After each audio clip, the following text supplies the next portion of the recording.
Pemain bertahan PSM Makassar, Yuran Fernandes, mendapatkan sorotan dari para supporter usai laga menghadapi Bali United. Yuran dianggap melakukan aksi yang sombong, usai PSM Makassar sempat unggul terlebih dahulu, atas Bali United. Itu terjadi di gol pertama dan kedua timnya, ia terlihat sombong setelah memberikan assist kepada Rizky Eka Pratama.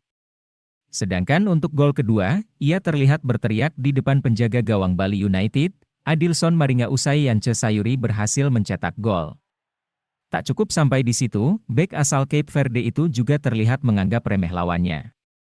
Itu terjadi ketika ia terlihat adu sprint dengan penyerang Bali United, Spasojevic.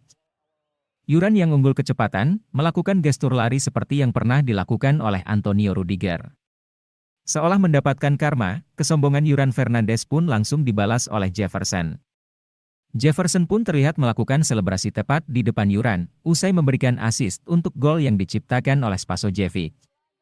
Pemain asing Bali United ini juga membalas aksi Yuran, yang berlari menirukan gaya Rudiger itu.